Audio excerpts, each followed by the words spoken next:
이 성경 66권이 하나님의 말씀인 줄 다 믿으시죠? 그래서 하나님께서 태초에 흑암과 혼돈과 공허 속에서 우리 인류를 창조하셨고, 또 우리 인류의 구속을 위하여 정말로 창세기부터 계시록까지 너무나 크고 놀라운 일들을 행하셨거든요. 그런데 이것이 단순히 한 역사적인 사건으로서 성경에 기록된 제한된 사건이 아니라 지금 이 순간도 하나님께서는 살아계셔서 그의 영으로 말씀으로 우리 속에 임재하시면서 이러한 놀라운 역사가 지금 이 순간도 세계 각지에서 하나님께서 행하시는 그 모든 목적의 끝이 우리를 향한, 우리를 사랑하신 영혼 구원의 목적임을 다시 한번 느끼면서 오늘 그 하나님의 놀라운 역사가 이 열린문 교회에서도 일어나서 정말 우리가 하나님의 그 크고 놀라운 임재를 우리의 눈으로 바라보고 우리의 손으로 만져보고 이 시간 내 가슴과 내 심령을 통하여 우리의 심령 속에 깊이 흘러내리는 하나님의 역사가 넘쳐나시기를 주의 이름으로 축복합니다. 지금으로부터 정확하게 100년 전에 일어났던 현실입니다. 1923년 5월 가나 수도에서 약 120km를 차로 달리면, 저도 거기 가봤어요. 현장에도 가봤고 아직 살아있는 분들의 그 간증을 들었거든요. 그분들은 돌아가셨지만은 그분들의 후손들을 통해서. 그런데 이 아케 망카스라는 지역에 그 당시로서는 가나의 모든 종족들이 거의 미전도 종족에 가까웠고, 그래서 복음을 전가하면 많은 곳에서 엄청난 핍박을 따랐거든요. 아프리카 족속들이 좀 미련하잖아요. 좀 무식하죠. 그러다 보니까 힘으로 행하잖아요. 그런데 그들의 마음은 너무나 선하고 깨끗하거든요. 그래서 하나님께서 아마 이 마지막 때에 아프리카 종족들을 사랑하셔서 그곳에서 놀라운 성령의 역사를 일으키시며 아마 그들을 통하여 다시 한번 5대조 6대왕의 하나님의 구원의 복음이 전개되어지는 그 놀라운 역사를 저는 기도하면서 믿음으로 바라보게 됩니다. 그때 피터 얀이라는 목사님께서 이제는 조그만하게 나무로 이제 성전을 건축하여서 아마 한 30명의 성도와 함께 너무나 핍박이 심하니까 이제 그 핍박과 환난과 고통 속에서 금식 기도를 시작했습니다. 그런데 정확하게 12시에 그 30명의 성도들과 목사님이 그 성전에서 정말로 애타게 부르짖고 기도하는데 갑자기 그 집이 불길에 휩싸이기를 시작합니다. 그런데 그 지역의 주민들이 한 500명이 되었거든요. 야, 교회에 불이 났다. 그 안에는 지금 많은 사람들이 기도하고 있는데, 그러면서 집에 가서 양동이를 가지고 냇가에 가가지고 물을 길여서 그곳에다가 퍼붓기를 시작합니다. 그런데 수십 통 수백 통의 물을 부었지만은 그 불길은 꺼지지 않고 그 밑에서는 계속해서 성도들의 기도 소리가 안에서 들려옵니다. 그래서 이것을 이상하게 생긴 많은 사람들이 교회 안에 들어가 보니까 정말로 불길은 타오르는데 그 30명의 성도들은 불이 붙은 줄도 모르고 하나님께 기도하는 모습을 바라보면서 이것이 불이 아니라 거룩한 성령의 불인 것을 그들이 깨닫게 됩니다. 그래 이 불길이 장장 5시간 타올렸거든요. 그러여 그 마을 주민들은 500명밖에 되지 않았지만 그 소문을 듣고 가까워에 있는 주민들이 몰려들기를 시작합니다. 그래서 그 5시간 타오르는 그 불길을 수천 명이 바라보면서 그때에 놀라운 하나님의 역사가 일어나면서 그 속에서 기도하였던 그 모든 사람들이 방언을 말하며 모든 병마에서 치료함을 받으며 각색 병든 자가 치유함을 받고 수많은 귀신들이 쫓겨나가는 하나님의 위대한 역사가 그곳에서 시작되기를 시작합니다. 그래야 그 한 역사를 통하여 지금 가나 전체에 약 10,000여 개의 오순절 교회가 세워지고 수백 개의 초중고 학교를 통하여 정말로 수백만 수천만 명이 이르는 영혼들이 주님 앞에 구원받은 놀라운 사건이 기록되어 있는 것입니다. 이것은 정말로 수천 명의 목격자들이 있고 그 후손들이 지금도 살아있으며 가나 기독교 역사에 정확하게 기록이 되어 있고 가나의 수많은 목사님들이 성령론에 관하여 책을 주설할 때 이 사건을 기록한 책들이 수백 건이 넘어서고 있다는 것입니다. 우리 오늘 본문 말씀같이 오순절날 하나님의 강한 임재가 그들에게 내리기를 시작합니다. 그들이 분명히 느꼈던 것은 크고 강한 그 바람 같은 소리, 그 하나님의 임재 안에서 그 다음에 그들의 눈으로 보았던 것은 성령이 불처럼 그들에게 임하는 것이었거든요. 우리는 진실로 오늘 이 교회가 열린문교회처럼 이 열린문교회가 첫째로 하늘문을 향하여 열려서 정말로 선사들의 왕래하는 것과 그 성령의 역사가 이 재단에 임하고 그 성령의 역사가 내 심령성에 받아들여지고 내가 받아들여진 하나님의 능력과 권능을 다시 한번 열린문교회가 새사랑하여 열려서 이 지역 부여 전체에 있는 수만 명의 영혼들에게 주의 복음을 전하여서 우리가 지금 성전 건축을 위하여 참으로 기도하며 노력하는 가운데서 하나님이 행하시는 기적과 역사들을 우리가 눈으로 바라본 같이 하나님의 그 크고 놀라운 역사가 인간의 생각과 시간과 공간과 인간의 능력에 제한받지 아니하고 하나님께서 행하셔서 하나님께서 이루셔서 하나님께서 지으시는 그러한 놀라운 성전 건축의 과정을 통하여 참으로 수천 명의 영혼들에게 복음이 증거되어지는 세상을 향하여 열려가는 그러한 열린문교회가 되시기를 주의 이름으로 축원드립니다. 제가 20년 전에 판포아사라는 곳에 교회를 개척하여서 하여튼 그 교회가 완전히 그 지역이 미전도종족이었고 정말로 우상을 신기는 그런 지역이었거든요. 그런데 어려운 박해와 고난 속에서 교회를 개척하고 성전을 건축하고 그래서 교회가 부흥되기를 시작했습니다. 그래서 그 지역에서 이제는 주일날 오후에 세례식을 하기 위해서 이제는 오전에 하나님께 예배를 드리고 이제는 예배가 끝나고 나서 이제 그 세례를 받을 분이 한 20여 명이 됐는데 이제 그들이 하나님께 정성껏 준비한 흰옷으로 갈아입고 그래서 북과 장구를 치면서 거기서 내가가 있는 그 세례식 장소까지는 한 걸어서 한 5분 정도 거리 가까운 거리였어요. 그래서 이제 동네에 온 교회들이 이제 하나의 교회로서는 거기 하나의 축제 아닙니까? 장구와 북을 치고 교인들 한 100여 명 이상이 한 줄로 쫙 서가지고 이제는 그 대나무 숲 시냇가가 있는 곳으로 향하여 갑니다. 그러니까 이제 이런 마을에서 이런 행사는 구경거리거든요.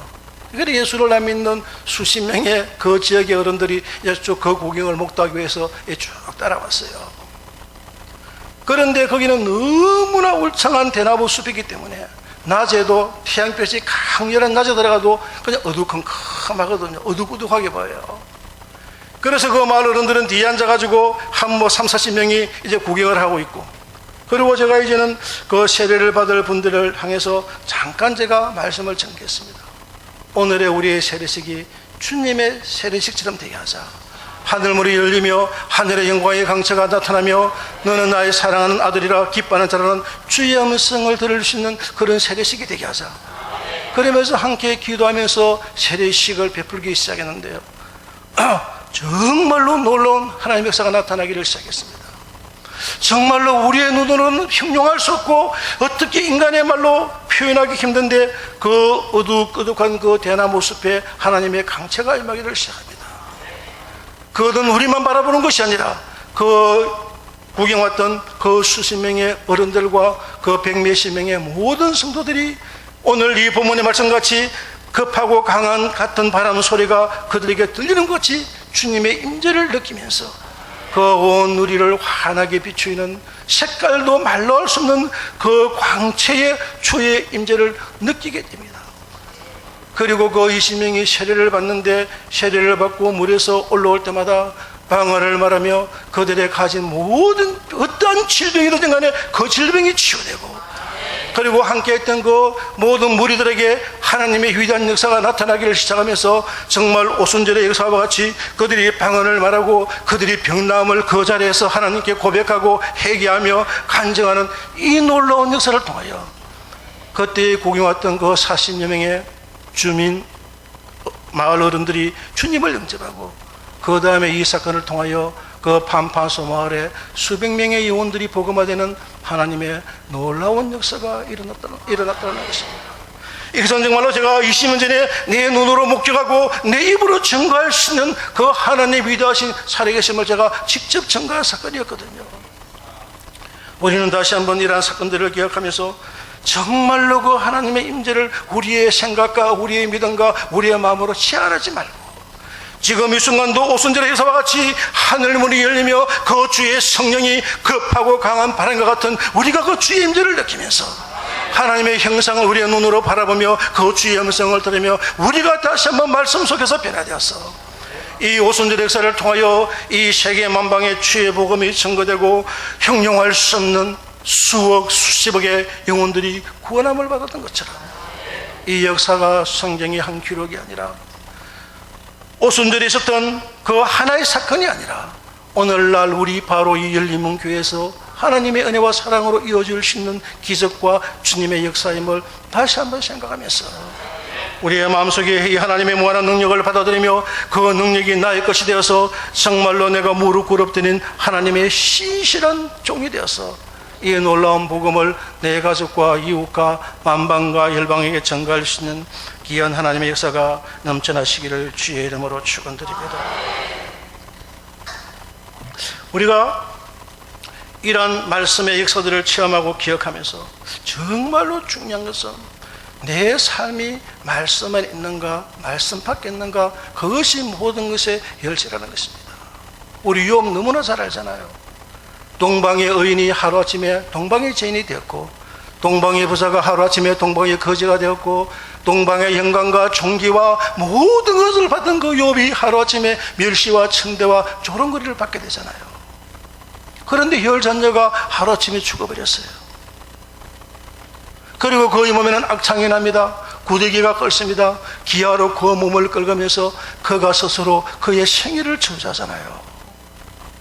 그런데 우리가 너무나 잘 알고 있지만 어떻게 그 욥이 고백하기를 나에게 주시니도 여호와시오 나에게 거두시니도 여호와시오니 여호와의 이름이 찬양을 받으실지어라는 하나님께 영광을 돌리는 욥의 경배가 시작이 된다는 것입니다.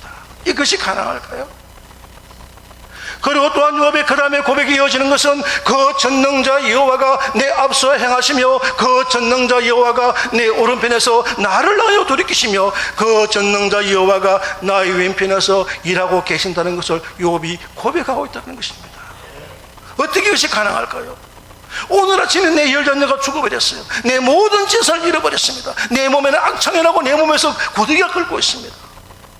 그런데 어떻게 그 일한 순간에 욥은 이 순간에도 내 왼편에서 나를 위하여 일하고 계시는 그 여호와 하나님의 임재를 눈으로 바라보며 느끼며 손으로 찾고 있느냐는 것입니다. 그러나 욥의 마지막 고백은 내가 이 무정한 고통 가운데서도 죽음보다도 지옥보다도 더한 어려움과 고통 가운데서도 내가 기뻐하는 것은 내가 여호와의 말씀을 거역시 아니하였습니다.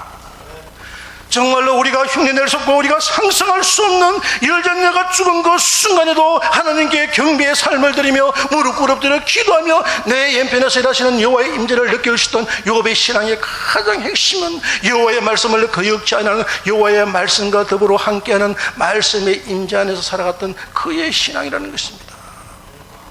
오늘 우리가 이렇게 많은 사람들이 주 앞에 나와 무릎을 꿇고 기도를 하고 또 우리는 각자의 삶에 따라 남편과 아내와 자녀와 그리고 사업과 각양각색의 어려움과 아픔을 갖고 이 자리에 왔을 수 있을 것이며 또한 하나님의 은혜와 사랑에 너무나 감사하여 그 영광된 수많은 간증과 기쁨과 소망과 즐거움을 가지고 우리가 이 자리에 와서 예배를 드릴 수도 있겠지만 가장 중요한 것은 내가 영광과 고난 속에 있던 아니면 즐거움과 아픔 속에 있던 어떠한 상황 속에 있다 할지라도 내 신앙을 체크할 수 있는 것은 내 신앙을 저울에 다룰 수 있는 것은 내가 오늘 이 순간 여호와의 말씀 안에 있는가 아니면 그 말씀 밖에 있는가라는 것입니다. 정말 내가 여호와의 말씀 안에 내 자아가 들어가서 정말로 내 영과 혼과 간절과 고수를 주님께 산제물로 드릴 수 있는 그러한 신앙의 삶을 살아가게 될 때에 그 제물이 하나님께서 협량하시는 제물이 될 때에 우리의 모든 것은 해결되어질 수 있는 것이며 내 상황이 욥과 같은 인간의 눈으로 바라볼 수 없는 가장 절박한 상황 속에 있다 할지라도 지금 이 순간도 나의 편에서 나를 위하여 일하시는 그 하나님의 역사를 내가 바라볼 수 있는 것이며 오른편에서 나를 위하여 함께 하시는 내 앞에서 나를 호위하시며 인도하시는 그 여호와의 영광을 내 눈으로 바라볼 수 있는 신앙의 삶을 살아가게 되는 것입니다. 제가 가나 선교사역이 지금 한 30년 되었는데요. 그래서 하여튼 하나님의 은혜로 이제 가나 신학교 건물을 매입하게 되었고, 그래서 그 건물을 매입할 당시에는 그 건물이 1층과 2층과 3층이 완공된 상태지만은 뼈대 맛이 오진 상태에서 그냥 그 건물이 좀 공허했던 그런 건물이었어요.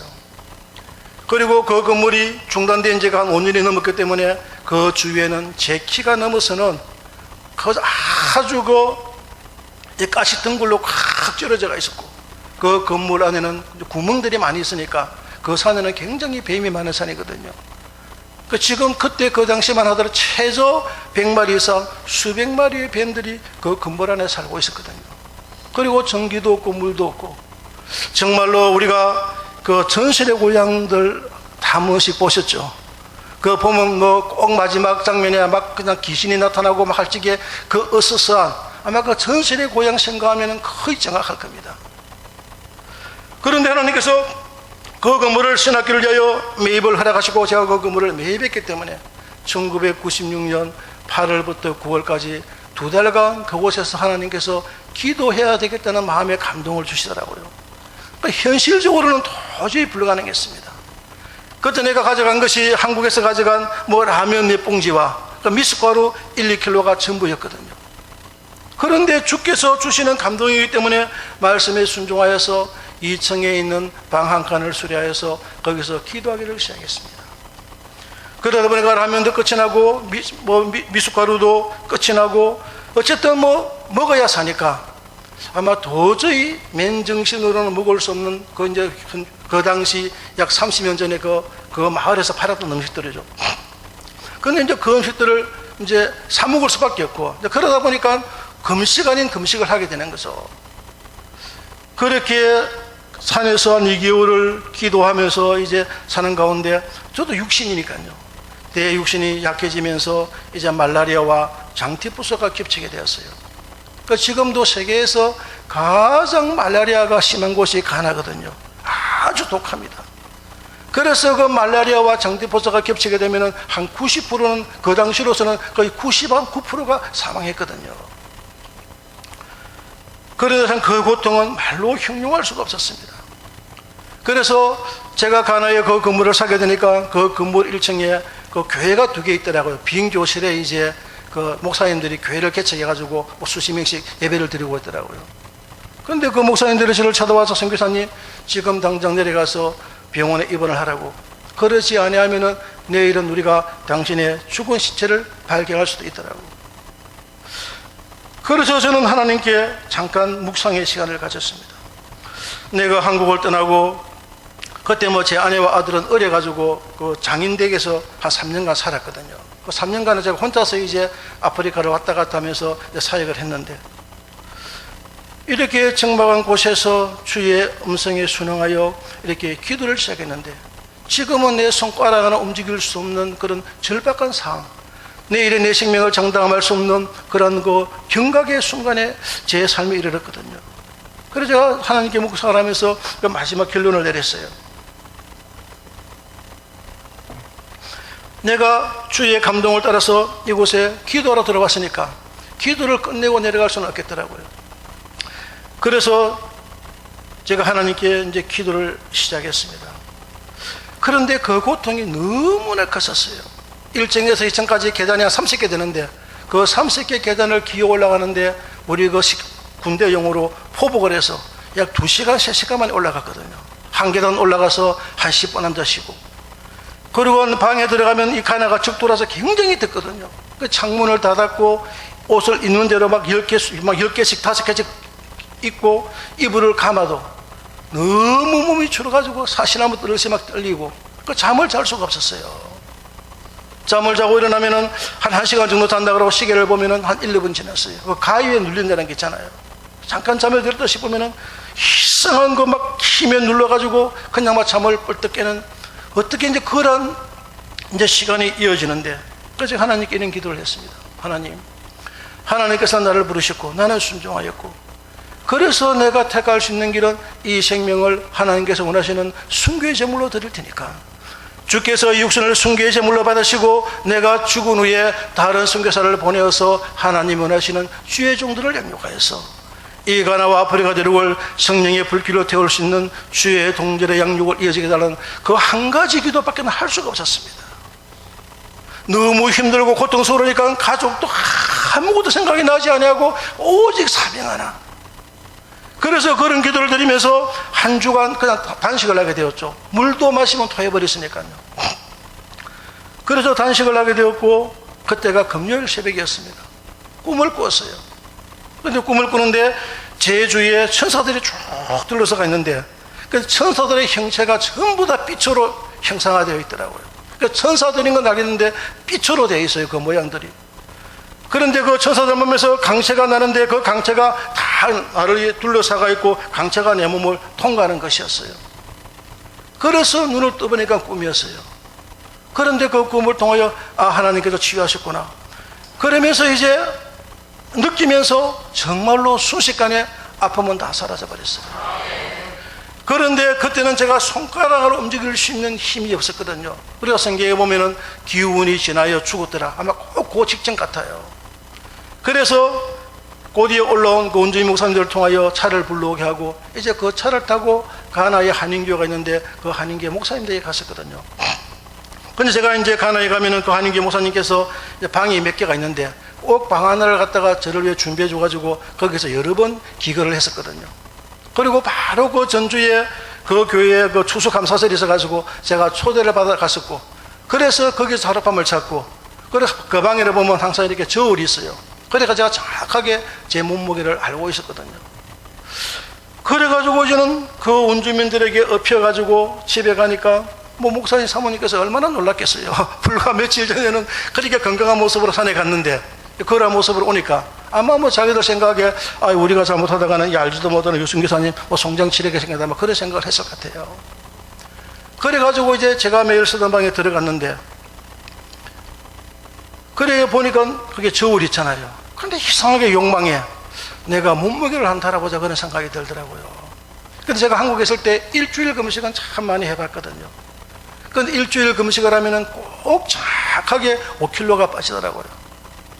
그런데 그 일주일 금식할 때는 잠도 마음껏 자고 물도 마음껏 마시잖아요. 그런데 그건 너무나 고통 속에서 단식을 했기 때문에 최소한 10kg는 빠지지 않았을까 그러고 몸무게를 쟀는데 정말로 0.1kg도 모자라지 않는 한 주간 전의 몸무게가 똑같은 것이었어요. 저는 그때 제 마음속에 들려오는 주의 음성이 들리기를 시작하는데 내가 나를 의지하여 자신의 모든 것을 택한 나의 종을 내가 큰주노라는 그 성령의 강한 어떤 그런 그 감동이 마음속에서 올라오더라고요. 저는 그래서 그 감동을 받는 순간에 그냥 그 자리에서 그냥 무릎 꿇어버렸어요. 아마 그때부터 제가 한 2-3시간 제 평생에 그렇게 간절하고 눈물이 섞인 회개의 기도를 들어본 적이 없는 것 같아요. 정말로 내 연약한 자신이 그 하나님의 거룩함 앞에 설 때에는 내 자신이 보이기를 시작하는데요.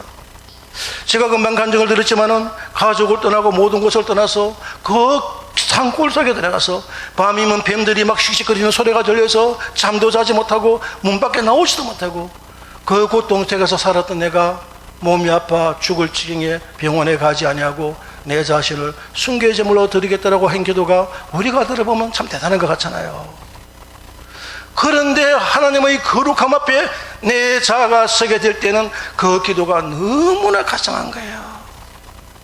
하나님께서는 우리를 갖다가 티끌처럼 여기시고 지금 이 순간도 우리 눈에 보이지 않는 그 문제와 같이 여기시는 그 하나님 앞에서 우리 창조주가 우리 피조물이 창조물이 가치가 있을 수가 없잖아요. 그러나 나는 내 자신을 스스로 무엇인가 거룩한 양 깨끗한 양 하나님 내가 내 자신을 하나님께 거룩한 제물로 드리겠다라는 그런 기도를 드렸잖아요. 그러니까 내가 스스로 내 자신에게 값어치를 둔 거죠. 최소한도 하나님께서 받아주실 수 있는 제물이 될 수 있다라고 내 자치를 높였잖아요.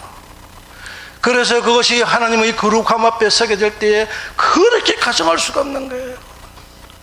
그래서 하나님 앞에 정말 하나님 정말로 어떻게 이 피조물이 이때까지 삶 속에서 무언가를 잘못 생각하고 살아왔다고 아무런 가치도 없는 무와 흙과 티끌과 같은 존재가 감히 하나님 앞에서 가치가 있는 것처럼 생각했던 그 내자가 그렇게 가장스럽게 느껴지는 거예요. 그래서 저는 그 뒤로 그때 정말로 몇 시간인 일은 알지 못하겠는데 하여간 서너 시간을 눈물로 회개하면서 기도하다가 그냥 잠에 들어버렸어요. 그런데 그 다음날 아침에 일어나니까 사모님께서 미염을 가지고 들어오시더라고요. 그런데 어제까지는 물도 못 마셨기 때문에 도저히 못 먹을 것 같았는데 마시니까 잘 들어가요. 그리고 사모님께서 과일즙을 가져오고 또 죽을 가져오고, 그래서 그 첫날부터 신기하게도 평상시에 먹는 똑같은 그런 양을 먹기를 시작했어요. 그런데 또 한 번 하나님의 기적이 나타나기를 시작하는데요, 음식을 먹은 그 순간부터 하루에 정확하게 500g씩 빠지는 것이었어요. 그러니까 10일 동안 정확하게 5kg가 빠진 후에 제 몸무게가 주는 것이 갇혔거든요. 이것이 이해가 되세요? 여기 아마 간호사님이나 의사분들 계시면 한번 생각을 해보세요. 음식을 굶고 금식할 때 몸무게가 빠졌다가 음식을 먹으면 몸무게가 불어나잖아요. 그런데 음식을 못 먹고 단식한 그때는 하나님께서 그 육체를 지키신 것도 기적이지만, 음식을 먹는 날부터 다시 한번 10일 동안 5kg가 빠지는 그 과정에서 하나님이 함께 하시다는 그 놀라운 역사를 제 마음속에 깊이 깨닫게 하는 것이었거든요. 우리가 성경에 보면은 아하스의 일령표에 나갔던 해시계를 아하스가 하나님께 기도하여 십도를 물러가게 해달라 그러는 거잖아요. 과학적으로 상식으로는 이해될 수 없지만은 하나님께서 그 일을 행하셨던 것처럼, 오늘 이 순간에도 하나님께서는 정말로 이 성경에 기록된 그 모든 역사들이 제한된 성경적 사건이 아니라, 이 구신구약 66권에서 맺은 것이 아니라 끝난 것이 아니라, 하나님께서는 지금도 그 크고 놀라운 일들을 행하시면서 정말로 자신을 주님께 무릎 꿇어 겸손히 드리는 자, 자신의 생각, 상가, 자신의 모든 것을 하나님께 바치고자 하는 자들을 통하여 하나님께서는 그 순간순간을 제물로 받으시고 협량하셔서 하나님의 크고 놀라운 일들을 지금 이 순간도 행하시기를 원하신다는 것입니다. 우리는 다시 한번 정말로 우리의 생각과 자아와 우리의 모든 것을 내려놓을 수 있는 은총의 시간이 되시기를 주의 이름으로 축원드립니다. 우리가 성경에 보면은 그 다윗의 전쟁이 나오잖아요. 다윗이 임금이 되고 나서 블레셋과 전쟁을 하게 되잖아요. 그런데 1차 전쟁에서 하나님께서 적의 무리들을 물같이 흩었다. 그러니까 다윗이 크게 승리하는 장면이 기록이 됩니다. 그러니까 이 블레셋 나라는 그 당시로서는 세계 제일은 아니지만 굉장히 강대한 국가였거든요. 그래 온 청년들을 모아서 2차로 이스라엘을 침공하게 됩니다. 그래 병력의 수나 장군이나 지략이나 무기나 음식이나 이 모든 것이 이스라엘로서는 도저히 상대할 수 없는 벅찬 상황이었죠. 그래서 다윗이 다시 한번 하나님께 기도하기를 시작합니다. 그 하나님께서 뭐라 그러셨어요? 너무나 잘 아시죠? 하나님의 대답은 너무나 엉뚱했잖아요. 이게 지금 전쟁인데 국군이 걸려 있는데 내 민족 수백만 명이 사느냐 죽느냐는 그 엄중한 상황에 그 찰나의 순간에 하나님께서는 다윗에게 이렇게 말씀하십니다. 다윗아, 너가 저 뽕나무 꼭대기에서 걸음 걷는 소리가 들리거든 친구나라. 우리의 상식으로 이해가 안 되잖아요. 그래서 하나님께서는 다윗에게 말씀하시는 것은 우리의 육과 우리의 지식과 우리의 과학으로는 전쟁이 일어나면 군대가 얼마나 되느냐, 병력이 어떻느냐, 전략이 어떻느냐, 위대한 장군이 있느냐, 그리고 얼마나 많은 양식이 준비되어서 탄약이 준비되어서 이 병사들을 구원할 수 있느냐, 그 모든 것이 관건이잖아요. 그런데 하나님의 음성은 내가 오늘 너를 위하여 싸우시는 여호와, 너를 위하여 진군하는 나의 천사들의 진군의 소리를 들을 수 있느냐 없느냐, 거기에 승패가 달렸다고 말씀하시는 겁니다. 다윗이 승리한 건 아니잖아요. 다윗은 주님의 음성만 들었을 뿐이에요. 그래서 다윗이 그 뽕나무 꼭대기에서 천사들의 진군의 소리를 듣지 못한다 그러면 그는 패배할 수밖에 없는 것이고, 온 민족이 수십만 명이 죽음을 당하고 그들의 노예가 될 수밖에 없는 절박한 상황이잖아요. 그런데 다윗은 영적으로 깨어있는 자가 되어서 뽕나무 꼭대기에서 나를 향하여 진군하시는 여호와의 천사들의 진군의 발걸음을 듣게 되고 그 길로 행하여서 위대한 승리를 가져오게 되고, 그 다음부터는 블레셋이 이스라엘에게 종을 바치는 크고 놀라운 승리를 가져왔다는 것입니다. 우리들도 오늘은 영적인 전쟁에 있는 것이거든요. 내 남편과 아내와 내 사가 가정과 자녀와 부모와 그 모든 문제가 영적인 전쟁 속에 있는데, 하나님께서 우리에게 말씀하시는 것은 내가 깨어있어 나의 음성을 듣고 있느냐, 내가 깨어있어서 나의 음성을 듣고 있다면 내가 너에게 다시 명령하는 그 명령을 들을 수 있는 영적으로 깨어있는다는 것입니다. 그래서 오늘 우리가 이 신비한 모든 가정 속에 내 자가 하나가 되지는 못한다 할지라도 조금 전에 요업의 고백에서 말씀드렸던 것처럼 우리의 삶이 하나님의 말씀 안에 있느냐, 이것이 우리 인생의 생사자오사의 핵심이요 키라는 것입니다. 진실 우리가 하나님의 말씀 안에서 이 구약 신구약 66권에서 내 삶이 떠나지 아니하고 정말로 내가 무정한 고통 가운데서도 여호와의 말씀을 거역하지 아니하는 것으로서 환난과 고통과 아픔과 어떠한 번뇌 속에서도 여호와의 말씀을 읽고 묵상하며 그 말씀을 지키는 것으로서 나의 기쁨을 삼을 수 있는 그러한 신앙에 살아간다면 우리에게는 어떠한 절망과 한련이 닥쳐온다 할지라도 주의 은혜와 사랑과 능력 안에서 우리는 그 어려움을 극복하고 주의 영광과 허와 그 공의의 빛을 이 땅에 바를 수 있는 하나님의 백성으로서 주의 군병으로서 우리의 삶을 살아갈 수 있다는 것입니다. 아마 지금으로부터 한 15년 전에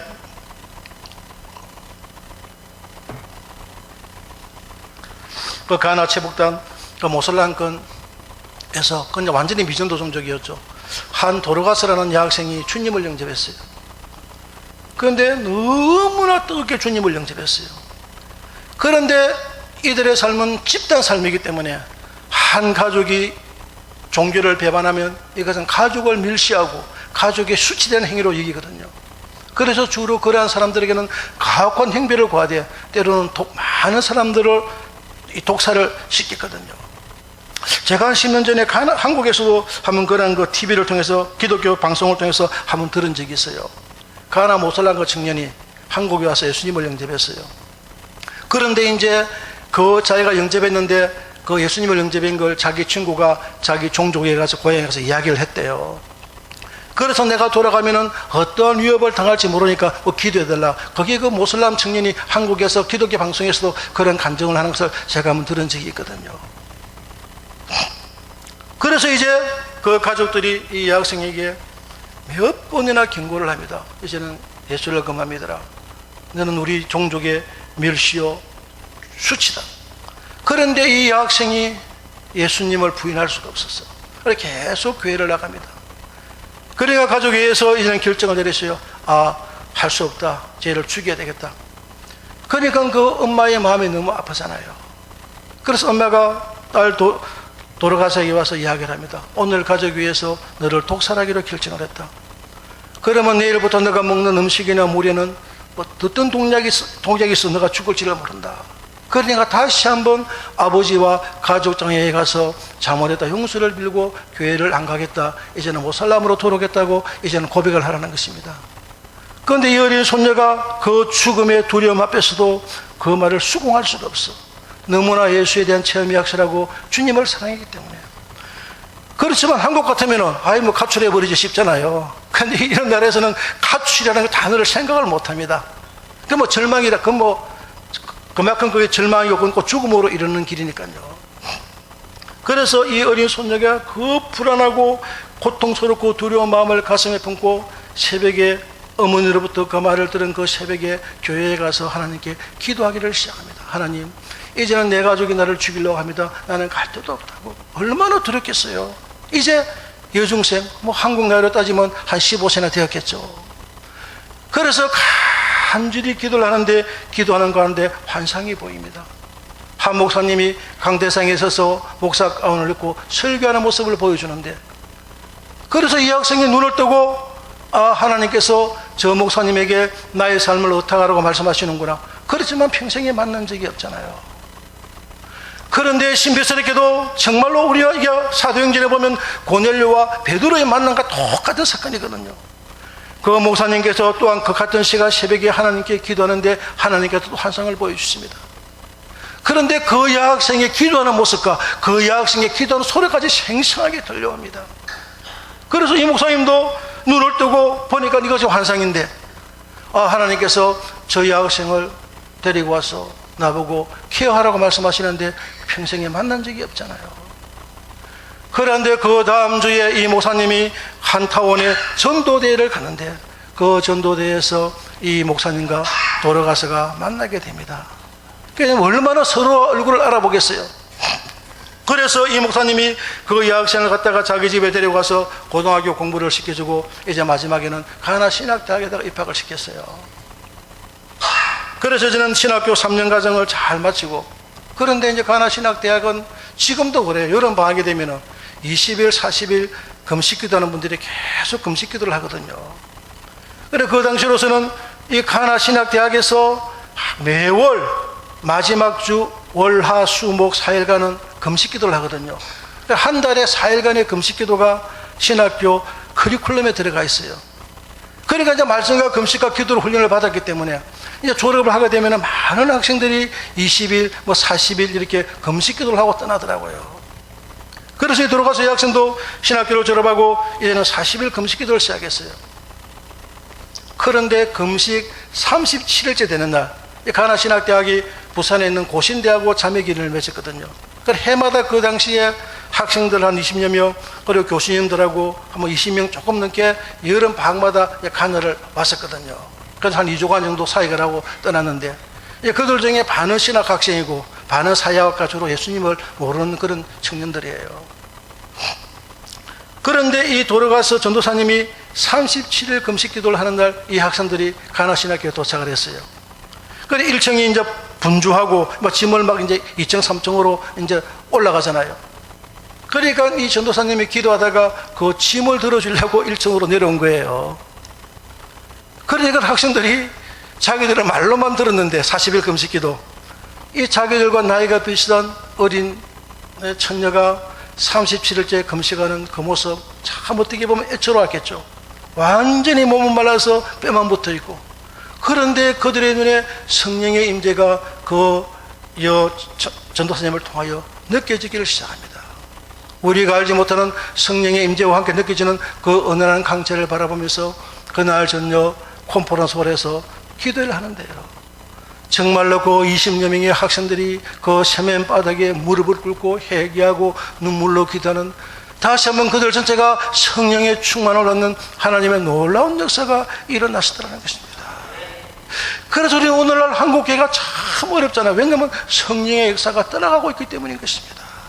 주일학교도 어렵고 청년들 춤도 어렵고 모든 것이 힘들지만은 더 무서운 것은 우리의 생각이 이미 배추가 소금에 절듯이 절여버렸어요. 안 된다, 안 된다, 안 된다, 안 된다. 그러니까 이게 안 되는 거예요. 그 한 전도사님의 37일의 금식의 모습을 보고 그 청년들 20여 명이 그날 밤에 성령의 충만을 받는, 새로운 변화를 받는 하나님의 기적의 역사가 그곳에서 일어났다는 것입니다. 우리는 다시 한번 이런 말씀들을 통하여 정말로 안 된다가 아니라, 저도 그래 한국에 보면 모든 게 안 되는 것 같아요. 제가 이렇게 주의 말씀을 전가하고 그러한 기적을 제 눈으로 바라보고 제 손으로 만지고 내 피부로 느끼면서 살아온 세월이 수십 년이지만은 저도 한국에 오면은 안 된다는 생각에 들어가는 것 같아요. 이 한국 교회가 안 되는구나. 그래서 우리의 가장 중요한 것은 이 한국 사회 전체를 바라보고 있는 성령의 역사가 식어져 가운데서 나타나는 가장 참혹한 증상이거든요. 안 돼서 안 되는 게 아니라 그 환경과 여건 속에서 사탄의 전략과 사탄의 술수 속에서 내 자아의 믿음이 나도 모르게 썩어 문드러져 안 된다라는 크고 놀라운 사탄의 방벽을 우리의 마음속에 쌓아가고 있다는 것입니다. 그러니까 안 될 수밖에요. 그리고 참으로 놀라운 것은 이제는 이제 돌아가신 전도사님이 신학교를 졸업하고 나서 이제 한 지역 바닷가에다가 이제 예배당이 있어가지고 그곳에다 파송을 했습니다. 그런데 그 바닷가도 너무 거의 100%가 이제 그 나라의 그 토속 신앙을 믿었기 때문에 이방신이 들어오는 것을 용납을 못했어요. 그래가지고 이제 그곳에 가서 이제 사역을 시작하는데 뜨겁잖아요. 그래가 박해를 해도 계속 범을 전가하고 기도를 하고 그러니까 이제 이 동네 청년들이 짐승을 잡아가지고 죽였어. 이제 그 교회가 있고 뒤에 사택이 있으면 조금 떨어져가지고 이제 화장실과 샤워실이 있잖아요. 그 샤워실에다가 짐승의 피로 자욱하게 불어났어요. 그리고 짐승을 토막을 내가지고 그걸 이제 샤워실을 해봤자 한 1평 정도밖에 안 되잖아요. 조그만 하니까. 거기에다가 피가 자욱하죠. 짐승의 사체를 막 놔뒀어요. 얼마나 놀랐겠어요.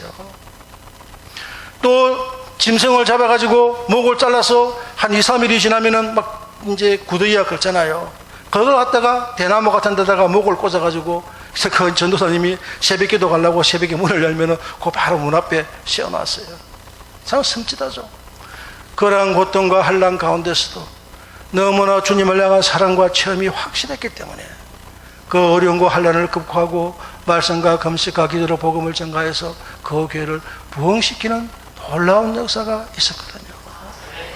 우리는 정말로 이러한 사건들을 통하여, 제가 지난번에도 잠깐 말씀을 드렸지만은 정말 에레미야가 내일의 삶을 기약할 수 없는 기근과 전쟁 속에서 빵이 떨어지고 물이 떨어지고 그 절망 속에서 하나님이 그에게 말씀하시잖아요. 이루시며 행하시며 성취하시는 전능의 여호와께서 내게 이르노니 너는 내게 부르시더라 내가 내게 응답하겠고 내가 알지 못하는 크고 비밀한 일을 이루어 가심하고 예레미야에게 말씀했다는 것입니다. 내가 돈 있고 지식 있고 학력 있고 모든 것이 잘 되어서 내가 무엇인가 할 수 있을 그때에 주께서 나를 부르시는 것이 아니라 정말로 인간의 학력과 생각과 인간의 능력과 인간의 모든 관점에서는 정말로 불가능할 때, 정말로 불가능할 때 그때 주께서 말씀하시기를, 내가 너가 너의 불가능을 알았다면 너 존재를 의식하지 말고 너 자신을 믿지 말고 이 모든 불가능 속에서 이 불가능을 가능케 하시는 하나님께 내 자를 맡겨보라. 그리고 너를 의지하고 나에게 한번 기도해봐라. 인간말로 표현하면 믿자마자 본전이잖아요. 내가 할 수 없는 절박한 상황 속에서 하나님께 기도하는 거 힘들지 않잖아요. 오직 조건은 내 자아를 잊어버리는 것입니다.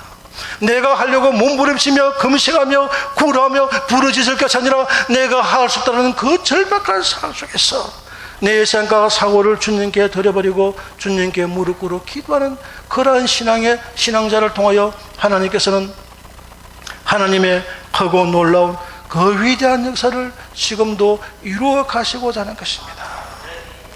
비록 한국 땅이 늦은 감은 들고 성령의 사역이 꺼져가는 이런 절대절명의 순간이라 할지라도 우리가 진실로 하나님의 말씀을 받아서 주 앞에 나아가게 될 때, 정말로 야곱이 가정을 떠나서 그 광야의 한 모퉁이에서 잠을 잤을 때 그 하늘문이 열리며 그 천사가 오르락 내려가는 그 광경을 목격하잖아요.